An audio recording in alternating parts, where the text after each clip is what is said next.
la preocupación. Y solamente para entrar en calor y romper un poco el hielo, ¿cuántos de ustedes son preocupones? Levante su mano. ¿Cuántos de ustedes se preocupan? Son bastantes manos arriba. Alguien escribió que hay este principio de vida que me pareció interesante. Alguien dijo que al final de las cosas, lo que más temes revela lo que más valoras. Es decir, en otras palabras, lo que más te preocupa muestra lo que más valoras.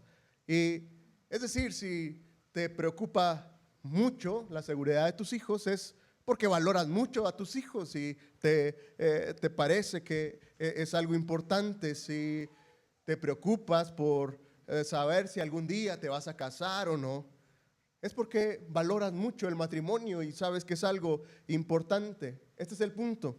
Al final, lo que más temes revela lo que más valoras. Ahora, esto nos lleva a al otro lado de la moneda, y es interesante para mí verlo desde este punto de vista, que dice que lo que más temes revela no solamente lo que más valoras, sino que revela dónde confías menos en Dios. Y creo que esta es la parte importante que el capítulo 4 de esta carta de Filipenses quiere llevarnos a considerar. Lo que más temes revela dónde confías menos en Dios. Al final, ¿sabes? Eso que más tememos, eso que más nos preocupa, revela esa ventana, ese espacio a un tema espiritual. Y la pregunta sería, ¿por qué nos preocupa? Y la verdad, nos daremos cuenta que eso que más nos preocupa es porque es donde menos confiamos en Dios. De hecho, una definición de preocupación que leí hace tiempo, al principio me chocó un poco, porque este autor dijo que la preocupación es el pecado de desconfiar de las promesas y el poder de Dios. Y chocó en mi mente porque nunca me pareció que preocuparme fuera un pecado, y es decir, en mi mente, y tal vez pasa lo mismo contigo, hablar de pecado puedes pensar en algo muy siniestro, en algo muy horrible, y entonces dices, pero pues nomás me preocupé, yo no estoy pecando, nomás me preocupé. Pero tiene mucho sentido cuando lo pienso y lo volví a leer varias veces. La preocupación es el pecado. Tenemos que recordar que ese pecado, y la definición más literal de pecado, es errar al blanco. La definición de pecado es hacer lo que a Dios no le agrada, hacer lo que está fuera de la voluntad de Dios. Y entonces tiene sentido, ¿sabes? Cuando tú y yo nos preocupamos, le erramos al blanco, no estás en lo correcto. Cuando tú y yo nos vivimos una vida de preocupación, evidentemente no es la voluntad de Dios que estemos ahí. Y la raíz es porque no confiamos en las promesas y en el poder de Dios. Y esto es lo que el apóstol Pablo estará hablando a nuestras vidas, porque al final, mira, todos nos preocupamos por algo. Algunos se preocupan mucho por la economía y están muy preocupados por lo que pueda pasar en nuestro país y por las devaluaciones y las guerras puedan traer a nuestras economías. Algunos están muy preocupados por sus finanzas personales, porque si mañana van a tener trabajo o no. Y estamos tan preocupados por cosas como: me preocupa lo que el vecino piense de mí o lo que mi compañero piense de mí. Estoy tan preocupado del simple hecho de no ser lo suficientemente bueno para alguien. Cosas más profundas, algunos estarán aquí, estarán muy preocupados por la salud de un ser amado, por su propia salud, por relaciones familiares con sus hijos. Es decir, hay tantas cosas que nos preocupan. Otra vez, si eres papá, es algo casi automático. Eres papá y te van a preocupar tus hijos, ¿no es cierto? Y la lista puede seguir. De hecho, me llama mucho la atención, porque cuando hablamos de preocupación, gracias por participar, muchos levantaron la mano, pero la mayoría de nosotros no nos gusta reconocer que estamos preocupados por algo. ¿Se han dado cuenta de eso? Cuando te preguntan por algo específico, ¿estás preocupado por eso? La verdad, la mayoría de nosotros decimos, no me preocupa. Yo soy de esos. Si me preguntas, te voy a decir, no estoy preocupado, pero no voy a dormir, traeré dolor de cabeza, urticaria por todos lados, y entonces, pero no estoy preocupado. No nos gusta pensar en que estemos preocupados, y entonces, ¿sabes lo que quiero hacer es que tú y yo, a través de estas palabras de el apóstol Pablo, inspirado por el Espíritu Santo en esta carta a los filipenses, entendamos que, mira, la preocupación es cuestión de perspectiva. Me parece que ese es el tema central del capítulo 4 de Filipenses, es llevarnos a entender que la preocupación es cuestión de perspectiva. Déjame, te explico mi punto, qué es lo que quiero explicarte cuando digo que la preocupación es una forma de perspectiva. Hace algunos años, Ile y yo viajamos a Costa Rica, fuimos a la cumbre de la Alianza Cristiana para el Huérfano y no teníamos mucho dinero, como muchas veces sucede en el ministerio, no teníamos dinero para hacer ese viaje y entonces pedimos el hotel más barato que encontráramos y no te voy a hacer el cuento largo, terminamos en el centro histórico de San José, Costa Rica.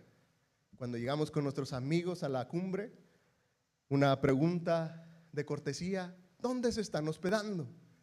Y nosotros muy orgullosamente decíamos: en el centro de San José, Costa Rica. Y ellos ponían una cara de preocupación tremenda. Yo hasta pensé, qué envidiosos, yo creo nunca se han quedado en un hotel como ese. Porque el hotel estaba bien, bueno, había cosas raras, pero nada del otro mundo. Nosotros dormimos muy bien en ese lugar, no le tomamos mayor importancia que al otro día fuimos a tomarnos un café, muy buen café en Costa Rica, y en la puerta alguien se acercó y me ofreció marihuana, me dijo: ¿quieres marihuana? Lo único que pude contestar fue: no, es muy temprano para mí. Es muy temprano. Había ciertas señales, pero créanme, nunca estuvimos preocupados, pero nuestros amigos de Costa Rica estaban muy preocupados porque estábamos en un lugar muy inseguro. Tiempo después, Ile me manda un video de un documental de Luisito Comunica diciendo que estaba en el lugar más peligroso de San José, Costa Rica. ¿Saben dónde estaba grabando? En la calle donde estaba ese hotel, donde nos hospedamos, atrás estaba ese hotel. Este es mi punto. Nuestros amigos costarricenses estaban muy preocupados por nuestra seguridad porque estábamos ahí. Ile y yo disfrutamos ese viaje, nunca nos preocupamos por nada. Caminamos en el centro como si estuviéramos en la ciudad más segura. Lo único que a mí me preocupaba es que cuando saliera del hotel mi tarjeta pasara y poder pagarle esas noches de hotel. Mi preocupación era el dinero, la preocupación de mis amigos costarricenses era nuestra seguridad. ¿Se das cuenta? La preocupación es cuestión de perspectiva. Y esto es lo que me parece que Dios quiere que tú y yo entendamos. Y el apóstol Pablo escribe sobre esto, porque otra vez, mira, si había alguien que tuviera motivos para estar preocupado, sin lugar a dudas era el apóstol Pablo. Recuerden que él está escribiendo esta carta desde la cárcel, está encadenado a un soldado romano 24/7. Él está ahí amarrado y está en la cárcel, y no solamente está encerrado, su preocupación no viene solamente por estar encarcelado, su preocupación viene porque está en espera de una sentencia, prácticamente está en espera de su sentencia de muerte. Si sale culpable, el apóstol Pablo, ese sería su fin, ese sería el fin de su vida. Y no sé tú, pero eso a mí me tendría preocupado. Si te preocupa el resultado de un examen, imagínate cómo te sentirías estar esperando una sentencia de muerte sobre tu vida. Si alguien tenía todo para estar preocupado, evidentemente era el apóstol Pablo, pero es increíble cómo el apóstol tenía una perspectiva totalmente diferente de Dios a la que mucha gente tenemos acerca de Él. Y entonces el apóstol podría, en medio de su circunstancia, en medio de su situación tan complicada, poder decir: sabes, no hay nada que nos pueda separar del amor de Dios. Está en la cárcel, está encerrado, está en una situación complicada, y él está diciendo con esta perspectiva tan distinta: no hay nada que nos pueda separar del amor de Dios, ni los problemas, ni las dificultades, ni la persecución, ni el hambre, ni la desnudez, ningún peligro. No hay nada, ni la espada, ni ninguna otra cosa creada, dice el apóstol.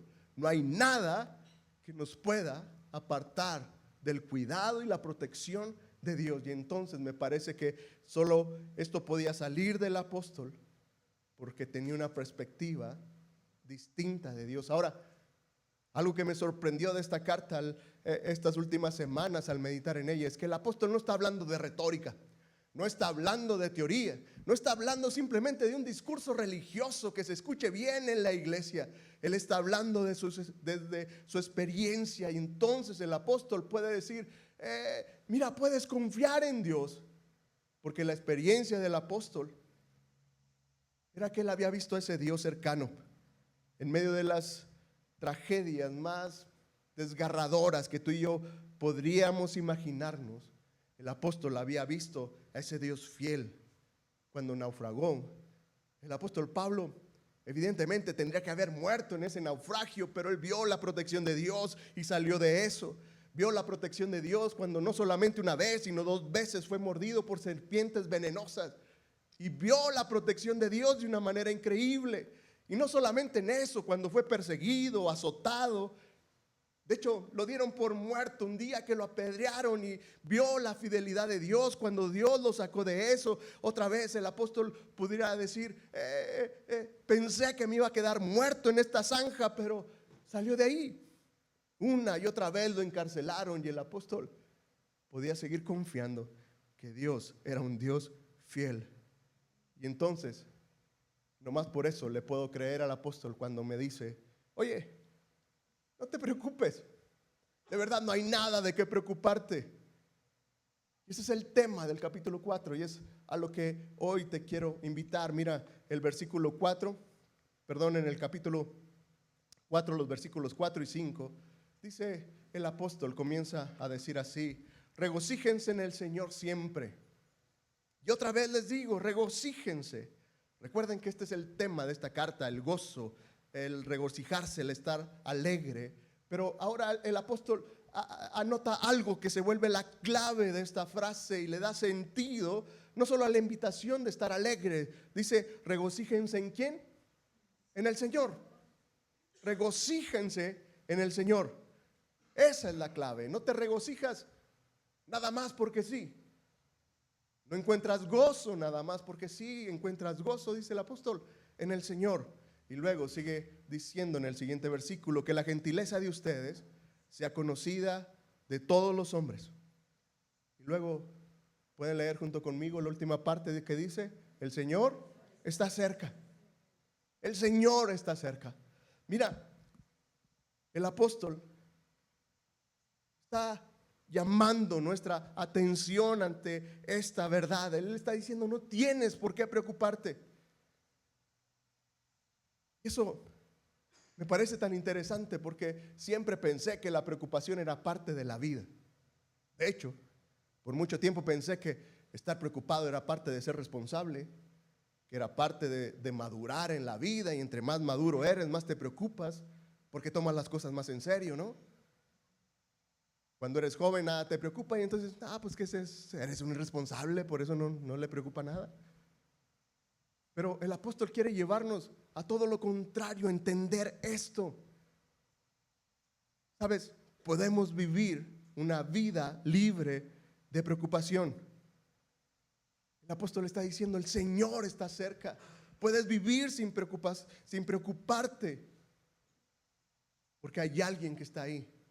Y me parece que hay 2 pensamientos centrales que el apóstol quiere que tú y yo entendamos. Y si tomas nota, este es el primer pensamiento que me parece revelan estos pasajes. Mira, tú y yo podemos vivir sin preocuparnos de lo que pasará cuando entendamos, cuando sepamos quién es el que manda. Cuando tú y yo entendamos quién es el que tiene el control, el poder de todo. No tenemos por qué preocuparnos de la situación si sabes quién está bajo control. Mira, veámoslo desde este punto de vista que el apóstol lo menciona en el versículo 6. Dice, no se preocupen por nada, más bien, en toda ocasión, con oración y ruego, presenten sus peticiones a Dios y denle gracias. Y este es un versículo extraordinario. No te preocupes por nada. No sé si puedas captar esto otra vez. No es retórica, no es discurso religioso del apóstol. Él lo ha experimentado y con toda seguridad puede decirnos, no te preocupes. No te preocupes por nada. Y entonces dice, en toda ocasión. En toda ocasión. Más bien, lleva cada situación en oración. Y este es el punto del apóstol. Tiene que ser en toda ocasión. En las ocasiones que te preocupas poquito, que parecen insignificantes, llévalas en oración. En las preocupaciones tribales de la vida, llévalas en oración. O esas preocupaciones tremendas que en medio de la vida, llévalas delante de Dios en toda ocasión. No solamente en las más trágicas, no solamente en las que ya no hay nada que hacer, dice, en toda ocasión, con oración y ruego, llévalo delante de Dios. Y mira, la promesa es extraordinaria. El apóstol sabía de qué estaba hablando y entonces dice, en toda ocasión, no te preocupes, más bien ora, y lo que va a suceder es que la paz de Dios, que sobrepasa todo entendimiento, guardará sus corazones y sus pensamientos en Cristo Jesús. ¿No te parece extraordinario? El apóstol está diciendo, no te pongas nervioso por nada, no te estreses por nada, no te preocupes por nada, más bien ora por todo y espera en el Señor. Ahora, déjame volver a recordar juntos en qué consiste esto de llevar nuestras peticiones, de orar por nuestras peticiones. Mira, orar no son palabras mágicas, ¿ok? No es un abracadabra para que, ora y eso va a desaparecer. La oración no es eso. La oración tampoco es neurolingüística. No es, no, sí, es que si tú lo piensas y vas a traer esas cosas buenas. No, no se trata de eso. No se trata de que tampoco en medio de la oración declares lo que esperas recibir para tu vida. Eso no es la oración. La oración no tiene que ver nada con esas cosas.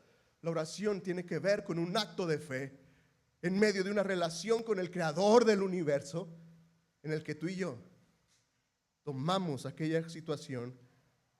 Es como si lo que tuvieras en tus manos, que te preocupa, lo depositas en la mano de Dios. Y entonces, si te preocupa tu dinero, tomas tu dinero y lo pones en las manos de Dios. Y lo dejas en las manos de Dios. Si te preocupa tu salud, tomas tu salud y la pones en las manos de Dios y lo dejas en las manos de Dios. Y si te preocupa tu matrimonio que está en crisis, tomas tu matrimonio y lo pones en las manos de Dios y lo dejas ahí y descansas. Eso es la oración. Pero ¿sabes qué sucede a veces? Que tú y yo vamos y le arrebatamos a Dios lo que le hemos dejado en oración. Y cuando tú y yo nos volvemos a preocupar por lo que ya oramos, es como si tú y yo fuéramos delante de Dios y entonces agarráramos nuestro dinero y le dijéramos a Dios, ¿sabes qué, Dios? No estoy tan seguro que seas un buen administrador de mi dinero. Mejor yo me quedo con esto y yo lo voy a cuidar. Y se lo quitas de las manos de Dios para volverlo a cargar tú. Y si te preocupan tus hijos, y oras por tus hijos, pero sigues preocupado, es como si vas y se lo arrebatas a Dios otra vez, lo tienes en tus manos y dices, Dios, no estoy tan seguro que puedas cuidar a mis hijos como yo quisiera que estuvieran cuidados, así que mejor yo me quedo con esto y yo aquí voy a ver qué hago. La oración es ese acto de fe en que tú y yo vamos y ponemos las cosas en las manos de Dios y entonces permitimos que Él se haga cargo. Ahora, déjame explicarte algo. Cuando tú y yo vamos y depositamos algo en las manos de Dios, no significa que no vamos a hacer nada. Significa que confías en Dios, pero que si hay algo que tú puedes hacer, tendrías que hacerlo. Porque otra vez, es esta línea delgada, difícil de explicar. Este tipo de confianza, de decir, confío todo en Dios, pero si hay algo que voy a hacerlo, lo voy a hacer. Es un tanto difícil de explicarlo, pero mira, básicamente yo lo entiendo así. Es entender que haré todo lo que pueda y confiaré en Dios aquello que yo no puedo hacer. Es decir, si te preocupa tus finanzas, hay algo que tú y yo podemos hacer. No es, Dios, ahí te lo dejo y sigo con mi tarjeta de crédito comprando todo en internet. Es, Dios, te confío mis finanzas. Pero lo que yo puedo hacer es administrarme bien, es romper mis tarjetas de crédito y borrarlas del Amazon y no volver a comprar nada. Hay algo que tú puedes hacer, pero tú no puedes controlar todo lo demás. Y eso se lo dejas a Dios. Si te preocupa tu empleo, dices yo estoy bien preocupado, no sé si mañana tendré trabajo. Bueno, lo depositas en las manos de Dios, pero no quiere decir que no hagas nada y que te levantes tarde y que seas un mal empleado. No, haces lo que tú puedes hacer, te conviertes en un buen empleado, llegas a tiempo, haces el trabajo que se te pide, pero tú no puedes controlar las decisiones corporativas si te van a despedir o no, y eso lo confías a Dios. Oramos por todo y no nos preocupamos por nada. Hacemos lo que podemos hacer y confiamos en aquello que no podemos actuar. Quiero que esto nos quede bien claro. Y entonces, los veo medio dormidos, así que vamos a despertar un poco. Tengo un examen para ustedes. Quiero que trabajen conmigo, ¿ok? Les voy a hacer algunas preguntas. Y la pregunta es si ustedes pueden hacerlo. Si no podemos hacerlo, ¿qué es lo que tenemos que hacer? ¿Entregarlo a quién? A Dios, ok. Entonces, pregunta número 1. ¿Pueden curar a sus seres queridos que están enfermos? No. Entonces, ¿qué hacemos? Se lo entregamos a Dios. ¿Puedes arreglar tu matrimonio que está en crisis? No. Entonces, ¿qué haces? Se lo entregas a Dios. Tomas a tu esposo, a tu esposa que no puedes cambiar, aunque pienses que sí puedes cambiarlo, no puedes cambiarlo. Lo tomas a tu esposo y lo pones ahí delante del altar. ¿Puedes proteger a tus hijos de todos los peligros del mundo? ¿Pueden hacer eso? No. Entonces, ¿qué hacemos? Tomamos a nuestros hijos y los ponemos en las manos de Dios y confiamos en que Dios puede hacer aquello que tú y yo no podemos hacer. ¿Puedes asegurarte de que nunca te despidan y que nunca tengas un problema económico? ¿Pueden hacer eso? No. Entonces, ¿qué hacemos? Tomas eso y lo pones en las manos de Dios. ¿Puedes controlar tu futuro? ¿Puedes saber y definir tu futuro? ¿Puedes hacer eso? No. Entonces tomamos nuestro futuro y lo ponemos en las manos de Dios porque Él sí puede hacer algo. ¿Sabes? Este es mi punto. Tú y yo tenemos que entender lo que ya sabemos. Tú y yo no podemos cambiar nada con preocuparnos. ¿Estás de acuerdo? Lo hemos dicho y lo hemos escuchado cientos de veces. No puedes hacer nada por preocuparte. No hace la diferencia preocuparte, pero Dios lo puede hacer todo con su poder. Eso sí hace una diferencia en la vida. Y entonces el apóstol es que quiere llevarnos a que tú y yo entendamos esto. No tenemos por qué preocuparnos de qué va a pasar, de qué va a suceder, si entendemos quién es el que manda, quién es el que tiene el control en medio de nuestras vidas. Y mira, yo sé, es muy fácil confiar cuando las cosas no se ven muy difíciles, pero cuando las cosas están difíciles, es fácil que nuestros pensamientos se vayan a otro nivel. O a veces no tienen que estar tan difíciles, pero yo soy de esas personas que pienso en el peor escenario y me empiezo a preocupar por cosas que ni siquiera han sucedido, pero yo ya me imaginé lo peor. Mira lo que dice el apóstol en el versículo 8 y 9. Por lo demás, hermanos, piensen en todo lo que es verdadero, en todo lo honesto, en todo lo justo, en todo lo puro, en todo lo amable, en todo lo que es digno de alabanza. Si hay en ello alguna virtud, si hay algo que admirar, piensen ¿en qué? En ello, piensen en ello, piensa en esas cosas. Y otra vez, el apóstol lo que está diciendo es: no pienses en las cosas negativas, no pienses en lo peor, piensa en lo mejor. Y déjame ir un poco más allá, porque el apóstol no está hablando otra vez simplemente de piensa lo mejor para que te vaya bien. Atrae lo bueno a tu vida. No, el apóstol no está hablando eso. Él tiene algo en mente y su base no es, otra vez, simple positividad. No, él no está pensando en eso. Mira lo que dice en el siguiente versículo: lo que ustedes aprendieron de mí, lo de que de mí vieron y oyeron, pónganlo por obra, y el Dios de paz, ¿qué dice? Estará con ustedes. El apóstol dice, puedes pensar lo mejor de cada situación en medio de la vida. No para que atraigas lo bueno a ti, no para que te traiga buena suerte. Puedes pensar lo mejor de tu matrimonio, puedes pensar lo mejor de tu economía, puedes pensar lo mejor de tus hijos, puedes pensar lo mejor, porque Dios, el Dios de paz, está contigo. Esa es la base del apóstol. Que tú y yo entendamos eso. Otra vez, el apóstol quiere llevarnos a pensar. No tienes por qué preocuparte cuando tú sabes quién está contigo. Y déjame insistir en esto. Mira, lo que estamos estudiando no es retórica, no es teoría bíblica, no es imaginación humana. Simplemente el apóstol lo ha experimentado. Me impacta tanto que dice, lo que ustedes aprendieron y recibieron de mí, lo que vieron y oyeron, pónganlo por obra. El apóstol le está diciendo, así como me vieron vivir, me hubiera encantado conocer al apóstol Pablo. Hubiera sido tan interesante ver esta clase de persona tan confiada que está en la cárcel y puede estar diciendo, no te preocupes por nada, todo está bien. Yo sería ese amigo tóxico diciéndole, no hombre Pablo, estás hecho garras, mira dónde estás. Claro que hay que preocuparnos, te pueden matar aquí. El apóstol dice, así como me vieron, así como me escucharon, así como me vieron vivir. Otra vez el apóstol no está hablando de retórica, no está predicando simplemente al aire, está diciendo lo que él experimentó. Y entonces, ¿sabes?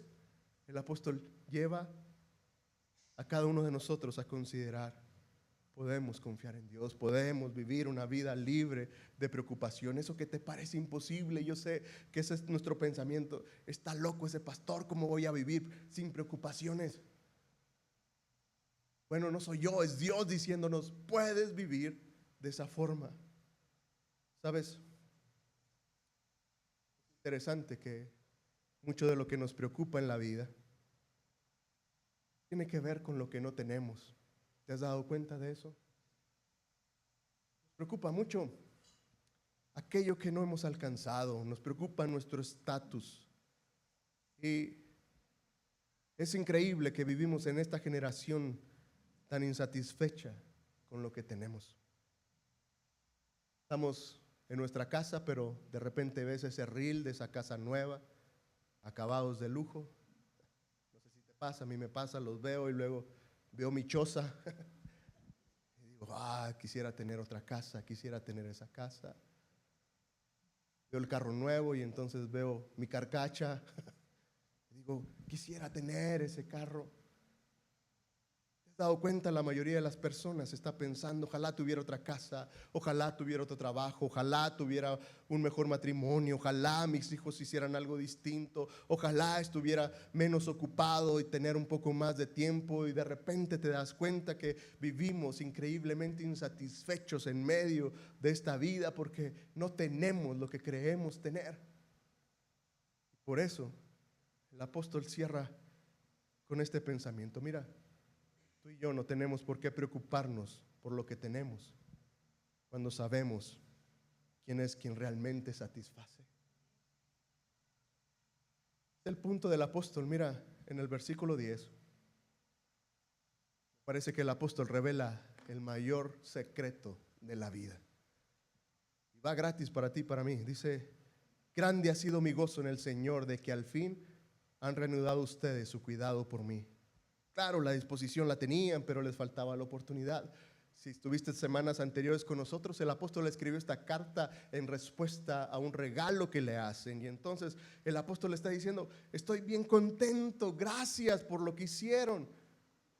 Y entonces, mira lo que dice en el siguiente versículo.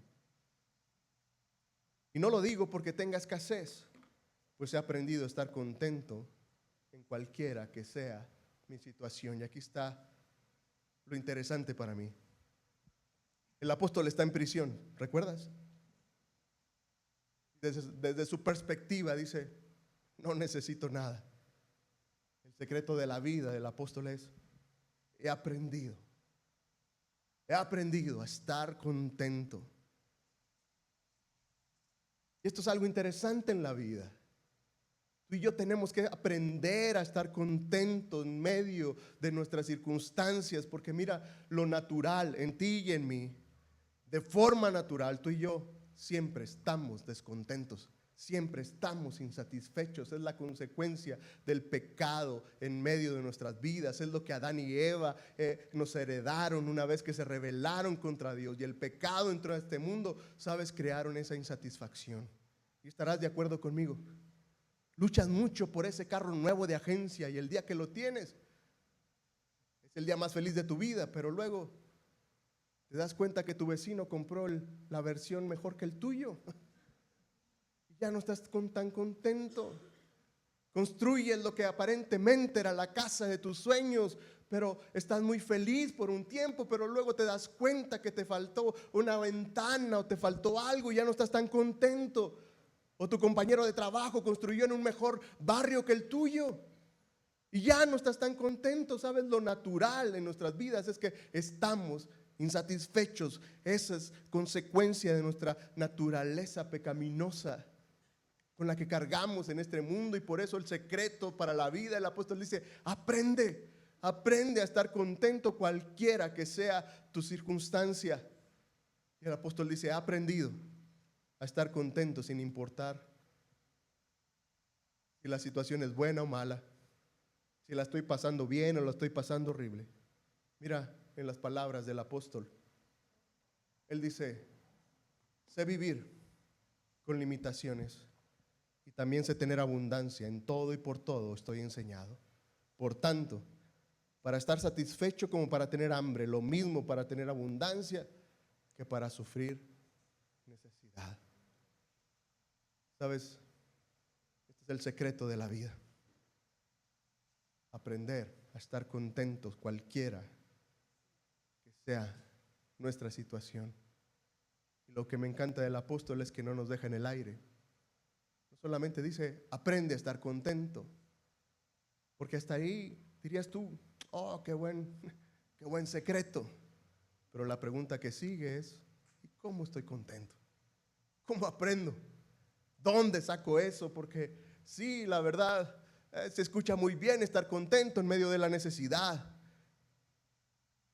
Se escucha muy bien estar contento en medio de la enfermedad y el dolor. Pero ¿cómo le hago? ¿Cómo le hago para estar contento cuando me va bien y cuando no me va bien? Entonces el apóstol revela la raíz de todo y dice: solo tú y yo podemos aprender a estar contentos en cualquier situación cuando tú y yo entendemos que todo lo podemos en Cristo, que nos fortalece. No en lo que tú y yo hacemos.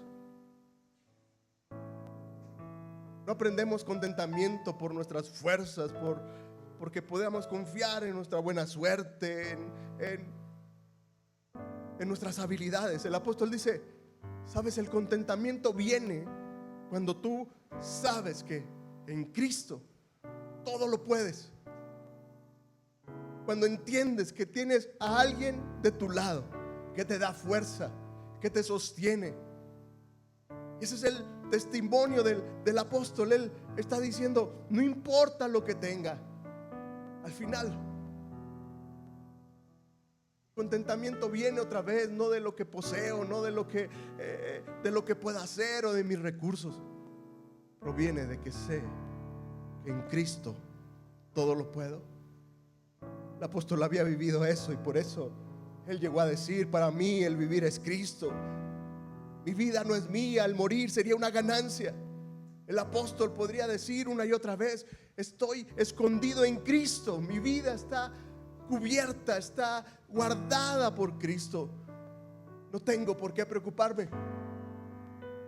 La perspectiva del apóstol era: todo lo puedo en Cristo, así que no tengo por qué preocuparme. No se trata de mí, ni de mi trabajo, ni de mi dinero, ni de mis relaciones, ni de mi buena salud. Todo es del Señor. Todo le pertenece ahí. Mi salud, mi vida, mi seguridad, mis relaciones.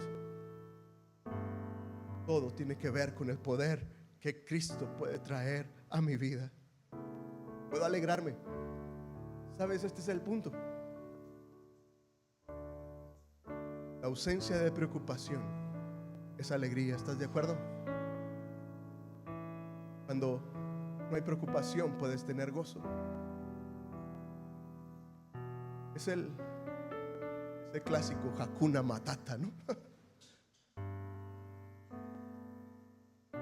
La ausencia de preocupación es gozo. La única forma de no estar preocupado es cuando confiamos todo en las manos de Dios. Vivimos bajo esta perspectiva. Dios, no me preocuparé por nada, pero oraré por todo. No estaré estresado por nada, pero te pondré todo en tus manos una y otra vez. Cualquiera que sea la situación, pequeña o grande, estará en tus manos. Viviré con esta certeza de que todo lo puedo por tu poder, no por lo que yo hago. ¿Quisieran inclinar su rostro? Dios,